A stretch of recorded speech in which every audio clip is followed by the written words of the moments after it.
Dobar dan, dobrodošli na kanal Dva rođaka sa sela.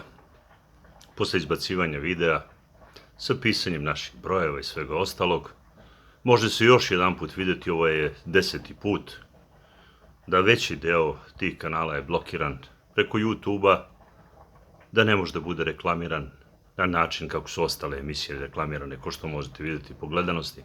Znači svaki put kad su u pitanju naša slova, u pitanju kad napadamo nekog ko što je Nataša Kandić ili neke druge ljude iz Vizantološkog instituta, Vizantije i tako dalje, tada YouTube ne vrši reklamu onoga što mi imamo, jako smo monetizovani. Ali, znači da smo na pravom putu. Nema ovde ničega što nam smeta. Došli smo do saznanja ko su i šta su ljudi koji su sve ovo namestili ne samo Srbiji, nego Nemačkoj, Rusiji i Jevrejima. Kad kažem Rusiji, mislim na čitavu teritoriju i Ukrajine i Poljske, odnosno svih ostalih teritorija koji su gore. Normalno, glavni organizatori svega toga su Engleska, Finska, Švedska, Norveška, odnosno ti delovi teritorije gde su Hanoverci uzeli vlast. Inače, radi se o takozvanim belim ciganima, Jeniš, koji su zauzeli vlast. Inače, kraljica Viktorija, Aleksandrina je bila njihova i ona je prva žena koja je tada, 1860. godine, ta kalaštura dovela na teritoriju Evrope 1.500.000 Indusa.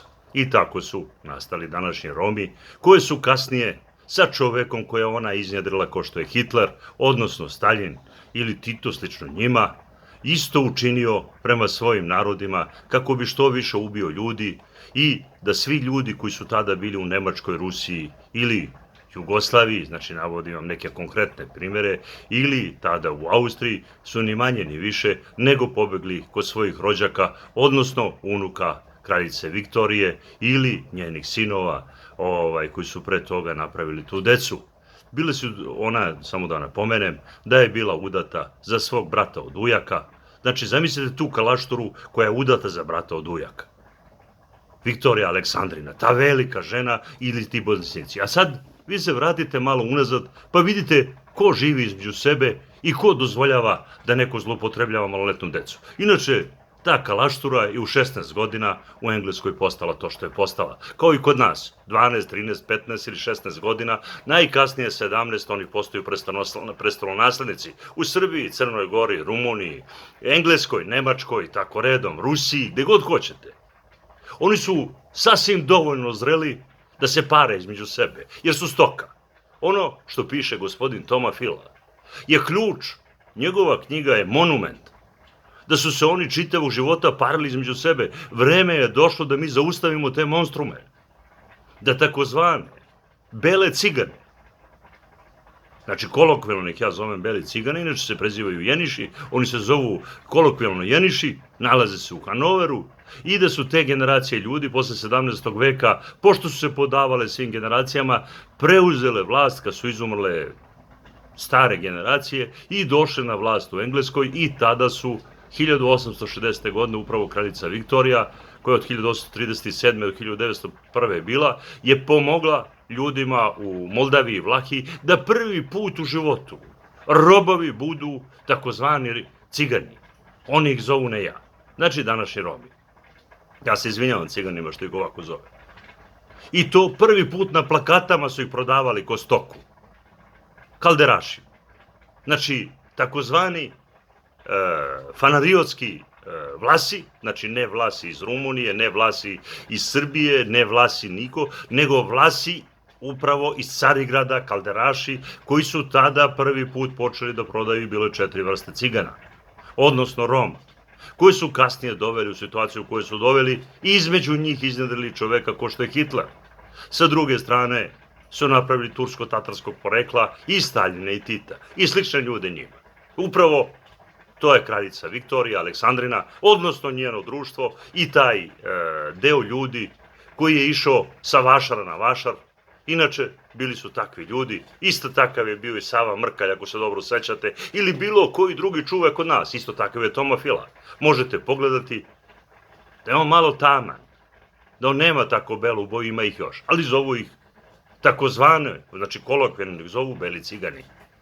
I oni kao preteču uzimaju da su njihovi preci živjeli u Albaniji. Zato Albaniju tako i čuvaju danas. I smatraju da su oni prvi, odnosno da su Albanci ti beli, takozvani beli cigani.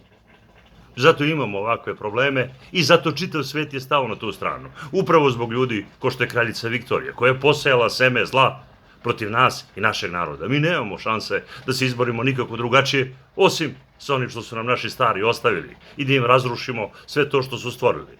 Njih ima puno među nama. To su pokvareni i ozbiljno bolesni ljudi. U stanju su da vas 20, 30, 40 godina gone jako ste spašavali zemlju. Ne bave se vama ni vašim familijama. Njihov posao je da unište što više u jednoj zemlji, da kradu, pljačkaju, vole da putuju. Isto onako kako su živeli nomadi. Isto onako kao što to tako se živi danas u nekim mnogo siromašnim zemljama kao što je Indija. Kod njih i dalje je kastinski sistem. Ti ljudi su u mnogim zemljama uzeli vlast, samo što se para između sebe. Oni nemaju godište kada napadaju muško ili žensko. Oni nemaju da li će jedna žena živjeti sa njima. Kao što možete vidjeti, ni jedna žena nije živjela sa nijednim vladarom, nego je imala ljubavnika kako god hoće, oni su živjeli kako god hoće. Dok smo imali ime i prezime, oni nisu imali ništa. Zato možete i vidjeti, nama je bitno da 100.000 ljudi počne da piše brojeve. Da se na našem jeziku sporazumevamo, da pišemo zdravo, doviđenja, kako si, šta radiš i tako redom. Ove godine mora da stignemo do 100.000 ljudi. To ih uništava, ne mogu da podnesu. Isto je sa Nemcima. U Nemačkoj otvaramo kanal i pričamo ko su njihovi cincari. U Rusiji ista priča, odnosno kod Jevreja. Njihov ključni cilj je uništavanje Rusije i ruskog naroda. Već su ga uništili pola, u zadnjih 200 godina. Isto kao što su nemački narod catrili sa zemljom, odnosno srpski ili jevrejski. Uvukli se među njih, uzeli njihova imena i u kontinuitetu prave Crvenu zvezdu i Partizan. U kontinuitetu prave da se mi mrzimo. U kontinuitetu kupuju glasove. U kontinuitetu zauzimaju vlast i sprdaju se sa nama. Normalno, svi pevaju i igraju. Ne postoji ni jedan čovek od njih koji nije pevač ili ne zna neki instrument da svira. Samo to znaju da rade. Ili da putuju po svetu, da se sprdaju sa narodom. Ne priznaju Srbe. Iako su te ljude koji se danas zovu Romi doveli kao parije. 1860. godine. Iako su ih prodavali ko stoku. Iako su ih jedino Srbi oslobodili. Oni jedino ko Srba imaju naciju. I mnoge druge stvari. Znači, znajte da ti ljudi se kriju iza mnogih stvari koje stoje između nas. Današnje pitanje Kosova i Metohije je upravo pitanje tih belih cigana, odnosno takozvanih belih cigana, koji nemaju nikakve veze s Romima, koji nemaju nikakve veze sa mnogim drugim narodima. Oni tvrde da su njihovi prapreci u Albaniji. Zato Toma Fila, Jovan Cvijić, odnosno Elkabija Njuša i mnogi drugi, vidite i sami kakav je, oni predstavlja te bele, normalno znate i koga, kolokvijalno cigane, i da on na taj način i pokušava da nam zauzme mesto, odnosno da nam uzme teritoriju. I to traje stotinama godina. Isto tako je bilo sa takozvanim njegušima. Oni su bili kolokvijalno beli cigani, pogotovo Nikola I. Petrović, ili Mihajlo Obrenović, ili od Karađorđevića isto jedan je takav bio, koji je pobegao u Englesku. Zato su ga i naterali da Titu da vlast. I slično tome, oni su se sprdali. I Rusi, i Nemci, i Srbi, i Grci, i Bugari, i Rumuni, svi su pobegli za Englesku. Pa kako to? Znači, svi su pobegli opet kod kraljice Viktorije, kod njene familije, kod Windosera, da se sprdaju sa svim Evropljanima gde su nam ubili 200 miliona ljudi, gde su nam uzeli kulturu, gde su nam pobili sve ljude, otvorili gole otoke. Zamislite šta su radili u Rusiji, šta su radili u Nemačkoj, a šta prema Jevrejima. Sada upravo pravimo knjige o tome, dokumentujemo ko su oni. Veoma lako ih je prepoznati. Oni misle da mogu da lažu godinama i misle da mogu da rade šta god hoće. Ključ im je upravo Pećka patrijaršija ili dole, kako kažu, Jerusalem.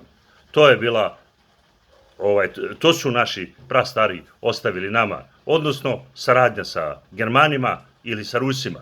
I u tom periodu, na tom putu oni i deluju. Upravo tako i pokušavaju da nas unište. Veoma je teško razumeti i ovo nisu lake teme. Mali broj ljudi uopšte hoće da se upušta u ovo. Ti ljudi su jako zlobni. Nemaju ništa, osim prevara i laži. Sve što rade, sve kod njih laže. Crvena zvezda i Partizan. Od malih nogu ih uče da budu prevaranti. Ne rade ništa, nego zloupotrebljavaju društvenu zajednicu da bi krali, pljačkali, otimali, uzimali i pravili spletke. Ništa drugo ne rade. Kad god ih stisnete, oni kažu da ste rasista. Kad god šta pokažete, oni to ne sude, jer su u svim sistemima postavili svoje ljude. I to u kontinuitetu ide. Sada su vidljivi. Jako je bitno probuditi kod Nemaca, Rusa, odnosno Jevreja, istu priču. Pokazati ko su njihovi cincari. Odnosno, ko su oni, ko je tih 2000 ljudi koji se bavilo našom istorijom, kulturom, koje nam je uništilo naša slova i sve ostalo, koje nam je prekinulo vezu sa našom starinom. Ko je Lila Kon koja dođe u sred Beograda da nas pljuje? Ko je Toma Fila koji drži Srpsku pravoslavnu crkvu i svi ćute unutra kao devojčice? Kako naš patrijarh ne izbaci tog čoveka iz crkve? Niko ne zna. Kako je mogao bivši patrijarh da radi protiv Srbije i srpskog naroda? Odnosno, ko su ljudi danas koji rade protiv naših naroda i ne žele da oni postoje? Da li im spremaju omču da oni nestanu sa planete? Ili spremaju nešto mnogo više za te bolesnike koji su se parili između sebe? Za Viktorine pra unuke. I ako pogledate dobro, u svim zemljama Evrope, znači od Engleske možete doći u bilo koju zemlju Evrope da imaju veze i da su se zajedno rodili i da ta stoka danas između sebe ima vezu i da ta veza i dan danas postoji i da nas tako drže i ubijaju, odnosno uništavaju. I oni misle da mi nećemo izdržati. Jedina naša šansa je da se vratimo našim starim pisanijama, odnosno svemu onome što smo mi radili kako bi opstali.